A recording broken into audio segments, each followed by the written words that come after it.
Well, week one is here. We roll on. Weather Wagers is back. I'm Brett Thakara. And hello, everybody. I'm Dan Tomaso. Great to be back with you, Brett. And this is an exciting week because it's week one. It's week one. We got through week zero. And for those of you that tuned in last week, we're going to be doing this every single week. And some exciting news. You can now get us on all platforms. So let's talk about that. Yeah, so this is huge that we are literally everywhere that you could listen to us or even watch us, too. If you want some of the weather details, I think you might prefer watching. But in terms of podcasts, we are on Apple Podcasts. We are on Spotify. We are on Amazon. And Google is coming. It could be Google. any day. Get that thing up there. If Google can hear us, let's make that happen. Get it up there. We are on abc27.com. We're going to post a column every week with our detailed insight about the forecast in the game. So you can watch us on YouTube and the web at abc27.com. You get the article on abc27.com. And then if you're driving or you're working out or you want the podcast, you get it on Apple, Spotify, Amazon, and soon Google. So that just about covers it all. I think we wiped it all out there. That is for sure. Yep. We will be posting this everywhere possible. And again, if you want to reach out to us, you can find us on Facebook and Twitter, our accounts. If you want to hear about a game, you want to hear about or a certain comment on weather the forecast. YouTube video. Yeah. Yes, or comment on the YouTube video as well. So, Brett, we have some news and notes to talk about here. And first thing we're going to do is we want to review last week because I got to tell you, I stunk, and that's the headline here. Well, and stunk is a relative word because, again, it is early, but I will admit that I did best you here overall this week. And let's take a look at those checks and balances, if you will. Yes. We had 5 games that we picked. We did our games of the week with the forecast. We did an under-the-radar game, and then we each made a few selections. And we start with the Northwestern-Nebraska game. Tough loss again for Scott Frost. We're going to get into his future in just a bit.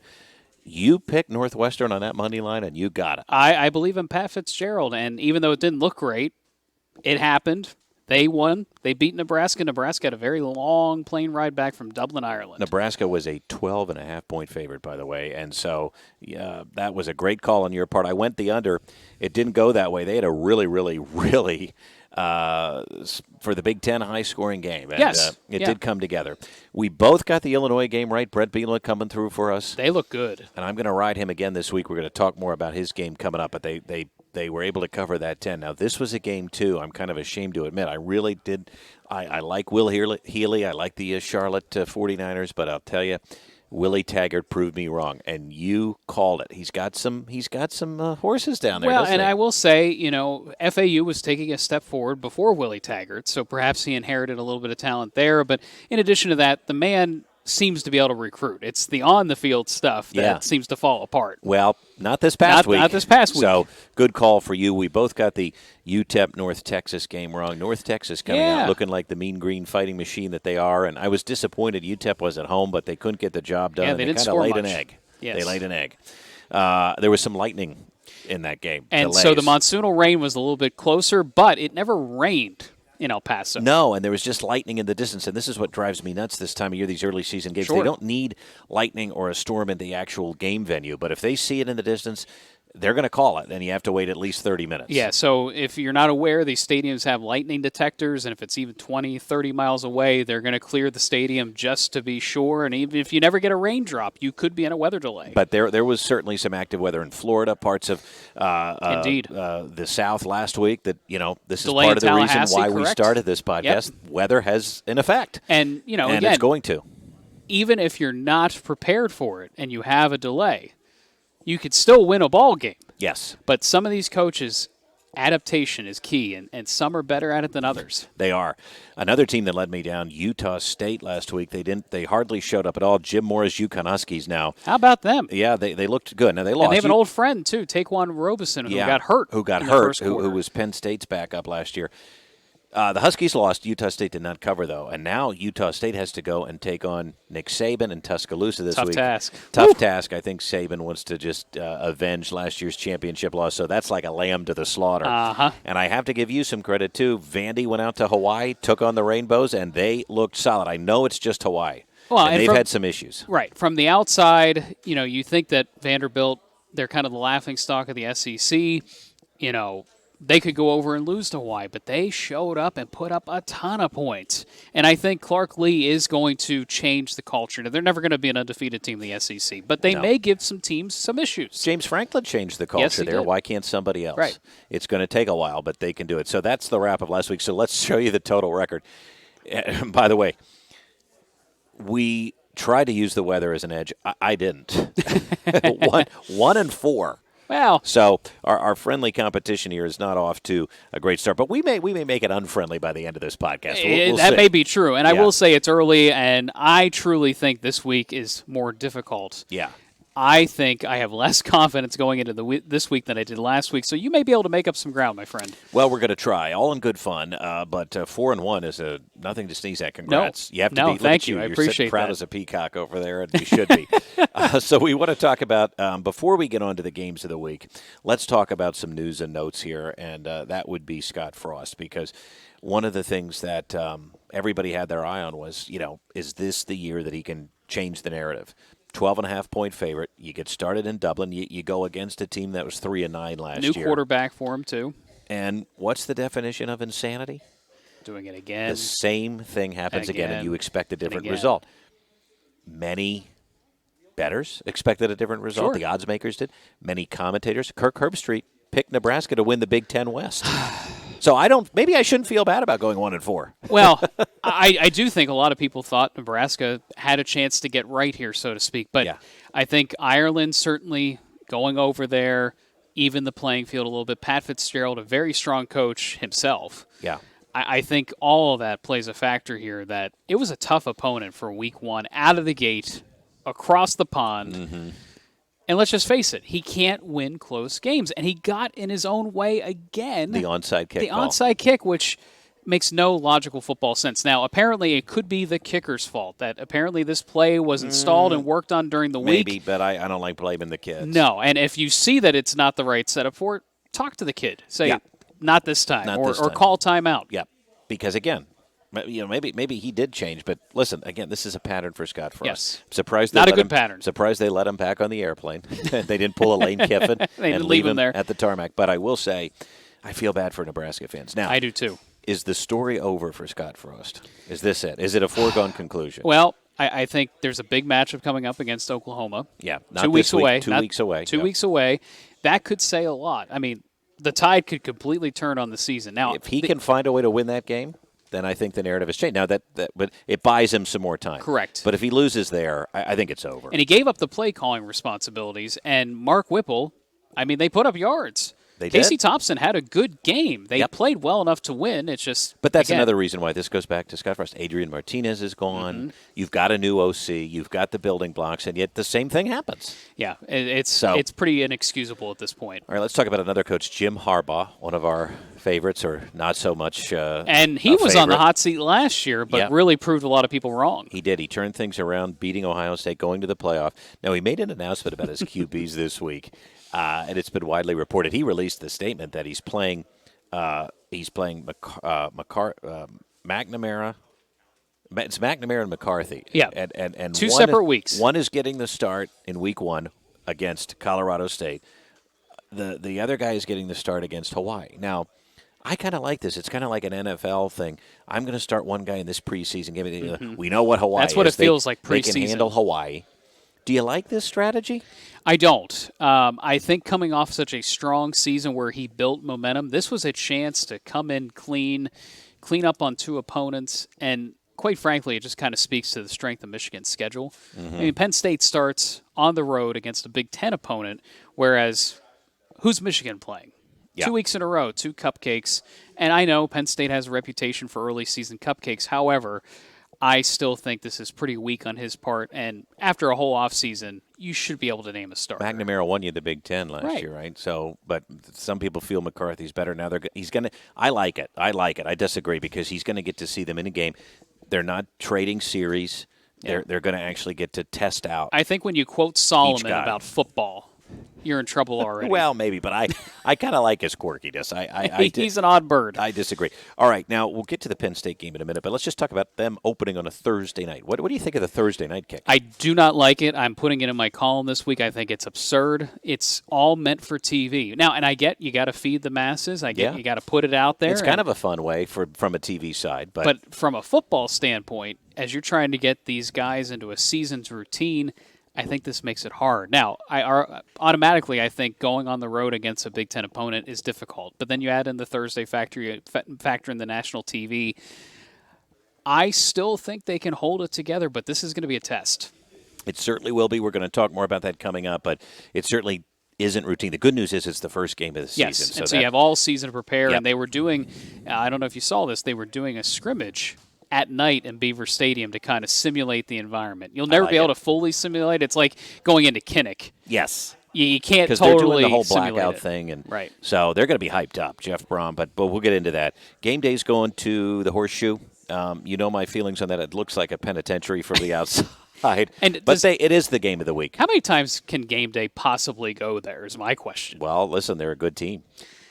I know, but a little bit of favoritism. I've always had this Kirk Herbstreit, Ohio State thing going on in the back of my head, and I like Kirk. I think he likes Penn State. I think he does too. He's picking them to be a sleeper this year, Yeah. but it just pains me to see Ohio State constantly get the attention they do. Pains me. Yeah. Well, you got to compete with them to get that attention, though. So But a big matchup for them, Notre Dame coming into town. The helmet matchup, I don't think it's going to be that close. We're going to get into that one.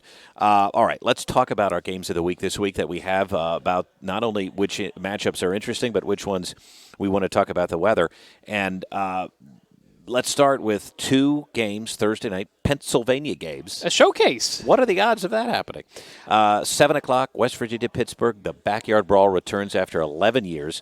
Pittsburgh's favored in this one. Pat Narduzzi, they won the ACC, as you keep reminding me. They were great last year, and I think they're going to take that momentum right into this game. Yeah, it's a fun way to renew that rivalry after 11 years. Indeed. Penn State, Purdue then at 8 o'clock, and Penn State is a road favorite in this. It is going to be a tough matchup, but a fun one nonetheless to get the primetime treatment on Thursday night. My biggest thing I want to see, Manny Diaz, new defense, aggressive defense. Does it make a difference? I always felt like in the big games, Brent Pry's defense was solid, but there was always another step, another level they could get to. And he's out there doing drills with these guys. Yes. The man is energetic. He's intense. All right, more on that game coming up, but let's talk about the weather. Yes. Because if you look at the country as a whole here, we have some more games to get to, don't we? Let's get into Thursday's weather first. Let's just do that. So, again, it is going to be remarkably quiet here across most of the country most of the weekend. I do think Saturday and Sunday there's going to be some issues, even into Monday, across the Deep South with showers and thunderstorms. So is this going to be the type of weekend where we see a lot of delays or a lot of rain? No, but there could be some wet games in the South, and there could be some thunderstorms. Yeah. I think thunderstorms could be around for some of these, even if it's not totally predicted ahead of time. Yeah. Scattered storms are always a problem when it comes to large stadiums. And like we said, too, the storm doesn't have to be on top of the stadium. If they see lightning, that could be a problem. All right, let's go back now to our other games of the week. Yep. We were doing 5, and these games, some of them could have some weather. North Carolina takes on App State. I'm nervous about Penn State going to West Lafayette. I would not want to go to Boone, North Carolina. It's a tough matchup. Appalachian State already has the reputation of being spoiler. Yeah. Of, starting out a season for a big opponent in a hard way. Yep. And let me tell you something. Mac Brown's going to have his work cut out for him there. 100%. Now, the game that we talked about already, game day's going there, Notre Dame, Ohio State. That is the feature game on ABC. Ohio State's a huge, huge favorite. And we're going to talk about that because I had a lot of calls and texts this week, and I'm not exaggerating. I had 3 different people ask me what is wrong with you that you picked Michigan State to win the Big Ten. You'd like to go out on limbs. You've always been that way. Wait until you see what he's going to be saying about this game coming up here. 17-point line against a good Notre Dame team. I don't think so. All right, we'll talk about it more coming up. And then, of course, Florida State, LSU. No weather in this one. It's in the Caesars Superdome. But LSU's a favorite. This is an intriguing one. Florida State looked good last week. Of course, it was against Duquesne. LSU, Brian Kelly, time of part transition. Of the family. Yep. And where'd that come from anyway? He is a good coach, though, and neither team may have a lot to work with Florida State trying to recruit better. LSU, recovering from the Ed Orgeron debacle. Whatever that was. I mean, we're gonna find out pretty quickly how each team is. All right, so let's get into the specifics now. Yes. So we're going to zoom in and show the forecast here for each individual matchup, and we're going to start with the nice weather on Thursday. We've been talking about it here locally about how the humidity and temperatures would drop. Well, I think it's a perfect day in Pittsburgh for football. It's a perfect day. Pittsburgh, 82 degrees, gorgeous weather. If that doesn't get the fans out, I don't know what will. Pitt usually has trouble filling that stadium. Yeah, that's never made sense to me. Again, a lot of people claim to be Pittsburgh fans. I want to see you show up to a game. Now they have to win first, and they did last year, so maybe that'll help. 88 degrees in West Lafayette. That's the type of weather we can experience here in central Pennsylvania for Labor Day weekend. This is, of course, on Thursday night. It's going to be hot. As you mentioned earlier to me, conditioning may come into play. I think so because, again, it's hard to simulate what the beginning of the season could feel like because you could end up with a cloudy day. You could end up with a very humid day. I think it's going to be hot and humid leading into that evening. But it will be a nice evening for football. Yes, it will cool off gradually. Having said that, both games should be perfectly pleasant. Temperature-wise, you can see here during the day it is going to get pretty warm. Now, the Pittsburgh game kicking off at 7 o'clock. I think the Penn State game kicks at 8. 80s. Yep, probably. 80s, hanging warm. Upper 80s there in West Lafayette. We do cool off during the game. Few clouds in Indiana as the game progresses, but it shouldn't be an issue. Wind speeds also. I mean, there's not really a front coming through. The weather could not be more perfect for these games. I don't really expect much of an issue here. Jake Pinniger getting the start for Penn State. Yeah, and I like that conditions won't be a factor with him on the field. I'm not the most confident in Mr. Pinniger, but he won the job outright, and James Franklin says he's poised for a good season. And James Franklin used him as an example as to why you should stick it out and not go in the transfer portal. Correct. Here he stuck it out. He's going to be the guy this year. We'll see how he does Thursday night. Luckily, won't be competing with the win. Now, Saturday, you got Columbus. And Let's go back up there. We'll go back to the north there. Columbus, 86, again, hot, humid. Some clouds overhead for Saturday's game, but really a nice evening. And then Boone is the tricky one. This game's at noontime. I could see some showers, maybe a pop-up storm, some lightning here. Yep. I want to keep an eye on that game. I don't know if it'll affect the game per se, but as we move into Saturday, Boone is going to be a little cooler than Columbus, actually, because of the clouds. Look at the clouds over North Carolina. Getting kind of dammed up along the mountains. Correct. So there's noontime. You get a couple of showers. Now, will there be a shower or two in Columbus Saturday night? It's a close call because that push from the south is starting to arrive. Again, should it be a large factor? No. But again, it's kind of inching in toward that game. I don't expect any storms in Columbus, though, so they should be fine on that regard. The heat should prevail. All right, so where does that leave us in terms of wind? Again, without any major front or frontal system, these cities are landlocked. I'm not anticipating that's going to be a factor. These are going to be close games. I mean, that North Carolina App State game, that's a razor-thin line. It is a very razor-thin line. So if there was more of a weather factor, certainly could play a game. If it starts pouring down rain, that could be an issue. Yep. All right, moving on now. We want to bring up the picks for our games of the week, and we differ on the West Virginia-Pittsburgh game. I have never had success picking Pitt. I think they've been a garbage team. Last year they were better. They won the ACC, but I think they're going to win this game, but I don't think they're going to cover it. I'm going to go West Virginia plus 7.5. I think West Virginia is a tough opponent, but I think Pittsburgh is poised for another big year. I picked them in the ACC, so I'm going to stay consistent here, and I'm going to take them over West Virginia. I'm going to take the 7.5. No matter what happens, that's going to be fun. The backyard I think brawl it's going to be coming fun. Back. It's a renewed rivalry. It's going to be a lot of energy. It's a home game again for Pitt, even if no one shows up. Acrisure Stadium. Yeah, that's right. No longer Heinz Field. Penn State, Purdue, 8 o'clock. We're both watching this one with a keen interest, and we both picked Penn State, not necessarily because we're fans, but we think that the key is going to be we just have more talent on Penn State's roster than Purdue has on that roster.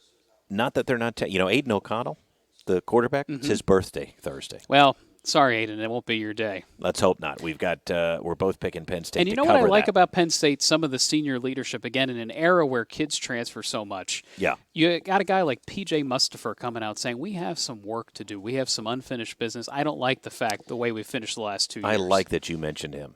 Everybody's talking about Nick Singleton, Clifford, right? P.J. Mustipher, getting him back. He's the glue of the defensive line. That's huge. Yes. All right, now let's move on. That North Carolina game we differ on, too. I'm hoping to make up some ground on you. App State went into North Carolina, beat them in 2019. Mack Brown brings in Gene Chizik as his defensive How about coordinator. Gene? Love Gene. Well, I don't think it's going to matter. I think App State covers that. I'm going to let that dog howl here. Okay. I'm going to pick Mack Brown. I think he's got some momentum building there with the Tar Heels. I think they may not have the best season in the world, but I think they're going to finish over 500 and give some scares to some ACC foes. If you are not watching, if you're listening to us, I will tell you this is the game where I know my phone is going to blow up because we are picking the Ohio State-Notre Dame game, 7:30. That's the prime game day Fowler-Herbie matchup. And I don't think it's going to be close. I really don't. I like Marcus Freeman. I like the way he's been able to recruit. They don't have the guys yet, though, to compete. Ohio State, big. Wow. Not even close. Okay. C.J. Stroud, Jackson Smith, and Jigba. That combo right there, right? They bring in Jim Knowles. Yes, I do know that part of the equation. And the Okie State defensive trying to fix that defense. Yeah, they have to fix it because they lost to Oregon last year in the opener. They don't want a repeat of that. But, ladies and gentlemen, Dan Tommaso is picking Notre Dame money line. And I picked the repeat of a stunner here because I believe being at the first game of the year, it puts these teams on more even territory. And I do think Marcus Freeman has brought a different energy, a different vibe to Notre Dame, a more belief that they can win and maybe not get badgered by that guy with the Southern accent we mentioned earlier. Yeah, a little dig at Brian Kelly. Not a fan? It just seems like there's an edge there. And maybe he wore out his welcome at Notre Dame. It's hard to know. Well, I think he did, and anybody does after you stay for a while. But speaking of Brian Kelly, he's at LSU. That's our last pick here for the games of the week. That's Sunday night here on ABC, Florida State, LSU, and we're both taking Brian Kelly because we just feel LSU, although they're missing some pieces, they're recovering from the Orgeron debacle. Kelly's such a good coach. He's a very good X's and O's guy, maybe not the friendliest coach in the world, but I do think we're right on this pick. I think Florida State is still a while away, and I think the calls for Deion Sanders are going to get louder and louder. Coach and Prime louder. coming back. Mm-hmm. We'll see. All right. Well, we both agree on that one. That'll be fun. Now, our under-the-radar game of the week, we go to Conway, South Carolina for this Never one. been there before. No, it's the Teal Turf, Coastal Carolina. The Chanticleers. Army comes to town, and, in talking about this game before we did this, Army's physical. Yes. I think they are a very tough opponent at any time in the season, but especially leading off a season. Yeah. Before you've gelled as a team. Right. Because there's a lot of trickery. There's a lot of smoke and mirrors going on with that offense. There is, but I like Coastal Carolina. Jamie Chadwell coming back for his, I forget what season, but the quarterback there, now I have to look at my notes here. He's coming. He's the Sun Belt Player of the Year for like a couple of years in a row. And they've had a good run. Grayson McCall. But I think Army's going to want to keep the ball out of his hands. Army likes ball control. Ball control. That's their game. Yep. Time of possession. I don't think it's going to be enough. I don't think so either. I think Coastal Carolina could be another top 25 team again this year. They could. Let's show you the weather with this because when you look at the map, we're going to see that rain pushing in from the coast on Saturday. And I think temperatures, again, muggy, humid, temperatures in the 80s. This one, I don't think there's going to be lightning. But it could be wet and windy. Constant light rain, steady rain, just a kind of blah day to start out a season. This may favor Army. It could. That's the one thing. Ball control. Maybe we should rethink our pick. Well, but again, it depends on how much rain. I think if it's soaking wet and you can't throw the ball. This if you're watching us, the model output here may be overdoing it a little bit. Yeah, I think this may be a little bit overdone. I think it'll misty. Be more scattered, light shower. But let's bring in the wind because now keep in mind this is what's the spread on this? 2 points? 2 points. A small spread. You're talking about field goal kickers. This game is at 6 o'clock here Saturday night. Look at the breeze. There's going to be just enough of a breeze, about an 8 to 12 mile an hour breeze coming inland. That could be just enough. This may be the only game affected by wind. Yeah, but that's one to keep an eye on. If we're smart, maybe we pick Army because the weather certainly would favor them.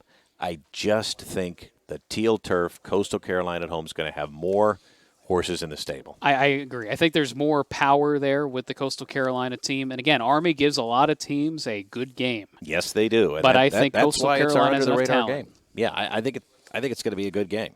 All right, time for my picks of the week to try to make up some ground on you. We're going Illinois, Indiana Friday night. Brett Bielema. I'm taking that dog on the road. I'm a big fan of his right now. I like Tom Allen, but I just don't think they are going to have this I don't think he's recruited at the same level. They've lost some players. He's a great defensive mind, but Bielema's going to want to pound that ball. Bielema's already played a game. And that's a big advantage in my mind. I think so, too. Cincinnati, Arkansas. I have a bit of a man crush on Sam Pittman. Yes, sir. Yes, sir. So I like him, and he worked for Kirby, and they plucked this guy out of obscurity, Kirby's O-line coach. And how were they 8-0 last year? Somewhere up in that territory. Until they played Georgia. Yes. And then got their doors blown off. Right. But Pittman is a player's coach. He's fun to watch. And there's Fickle. He's got to be in a pickle. And I do think he's building something there in Cincinnati. Yes, but I think there's a ceiling. Desmond Ridder left. He was a third-round draft pick. And now they have to go to Arkansas. It's a tough matchup. Mike Leach once said it's tough to play in Arkansas. The south end zone there's a lot of noise. There's a home field advantage there. And there's a lot of ho, echoing.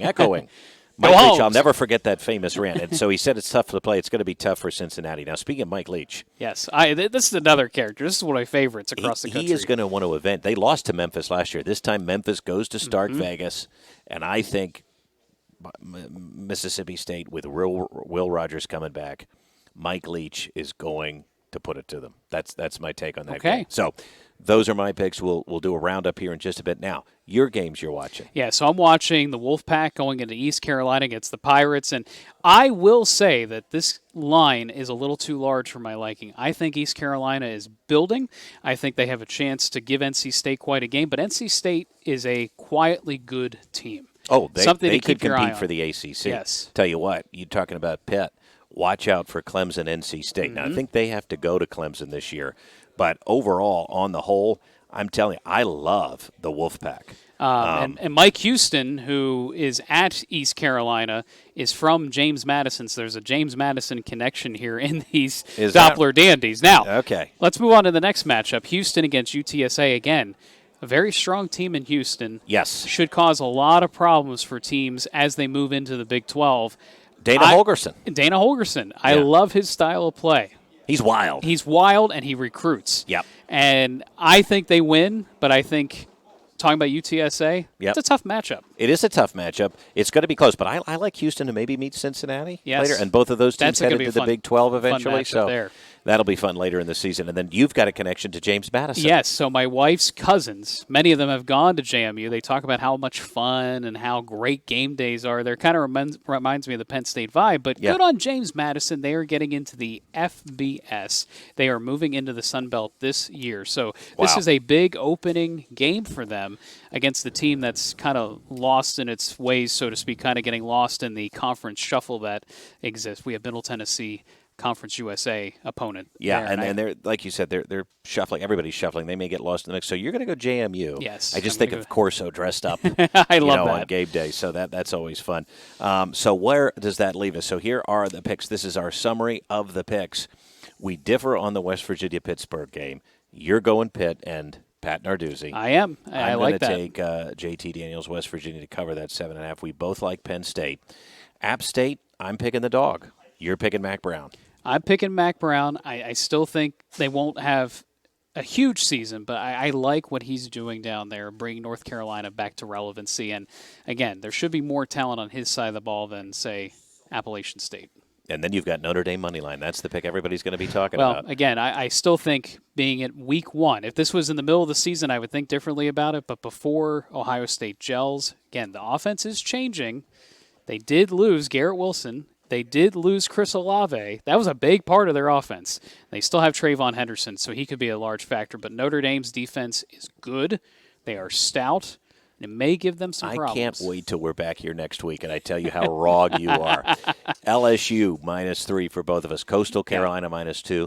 Illinois for me. I'm going to ride Brett Bielema and Sam Pittman and also Mike Leach. I like those 3 coaches, and I think I'm going to be a winner. I like all 3 coaches as well. I think these are fun matchups. All right, and you've got East Carolina, Houston, Dana Holgorsen, and then your JMU. JMU, which, again, I'm going to try to pick out some of these quote-unquote smaller schools, and I like what's happening there at JMU as they become more relevant in the national picture. All right, we just have a couple minutes left, and should we do a friendly? This is called Weather Wager. Should we do a friendly wager, like pie in the face for the worst record, or make you eat something that you despise? What should we do? Whoever has the best record at the end of the season, we're going to mix I like the pie in the face, and I have a feeling a few people behind us wouldn't mind doing that to one of us. Yeah, that could be true. All right, pie in the face for the worst record. We're going to mix in some NFL. We're going to take this through the Super Bowl. Now, we could take this longer. I mean, we're going to be doing this every week. Yes. But I think this is kind of a football season wager here. Yes, I agree. Pie in the face. Okay. Whoever loses. I'm in. We have to shake on that right now. We gotta, there it is. See it? Here, okay. I like your style there. Quick thoughts on, real quick, the Phillies, September. I don't know what's happening right now, but I don't like it. Okay. They put up 7 runs. Yeah. In the first half of the game Monday night. I go to bed happy. I'm thinking the game's over. Ranger Suarez pitching well, pitching strong. I wake up and I think I'm looking at a typo when it says 13-7 Diamondbacks. That was strike 1. Strike 2 was last night, down 8-0 by the 5th inning, I believe. It wasn't great. It wasn't great. Now, again, some of this could be fatigue. And they're out there again tonight. Yeah, so they're out west. They're out west. They're late games, and they have San Francisco, which I am flying out to San Francisco, not chasing the Phillies. I'm going to a friend's wedding. But I am getting a little bit more concerned that some fatigue factors setting in. They need some reinforcements. They got Harper back. They got Harper back. Yeah. But Castellanos, turf toe issue. Kyle Schwarber with his calf, that scares me too. I'm just hoping they hold together because it's been a great season so far. Okay, especially after May, but let's talk about, can they make the playoffs? I think they make the playoffs. I think it's good that they have the head-to-head tiebreakers with the Brewers and the Padres. Yeah. That's big. Don't forget that, because if it comes down to the last couple games of the year, that's a big help. I think they're pitching, their top 2 studs, if they're humming into the middle part of September, we're golden. So that means Aaron Nola figures out what went wrong last night, and Zach Wheeler gets back with a healthy arm. We have some Mets friends. Don't know why we won't name them. Don't know why we hang out with them. But aren't you surprised the Mets have not collapsed? I am surprised. I thought it was coming. In fact, I kept saying it's coming. It is. Me too. I was waiting all year for it. The Braves, perhaps even more surprisingly, the run they've been on the last 2 months has been remarkable. But Snitker, I like, and honestly, I like Buck Showalter. Yes. That should have been the key. Yeah. And as we know, a manager can change everything. And a star closer in the playoffs is huge. And right now, Edwin Diaz is as good as they come. 100%. So we're going to monitor those things and talk some of the wagering factors there as we move into the playoffs, which are right around the corner. I can't believe that by the time we record the next version of this, we're already second week into September. It is. So show everyone the graphic again. We are everywhere now, Dan. That is the exciting part of this as we pull this up. If you're listening to us, you can get us on Apple, Spotify, Amazon. We're waiting on Google. Wake up. Wake up, Google. ABC27.com has the column where we write this all up and give you our thoughts. And then YouTube, you can subscribe to the Weather Wagers page here, courtesy of ABC27. So fun stuff. This is it. It is Christmas morning for college football fans. I can't believe we're here. The whole weekend. And it comes earlier because of this Thursday night. Yeah, there is games Thursday night, Friday night, Saturday, Sunday. There is a game Monday night. It's Clemson, Georgia Tech. I'm not sure it's worth watching, but all weekend long. Let's hope we're talking about a Penn State win the next time we get together. Let's hope we're talking about things building for them.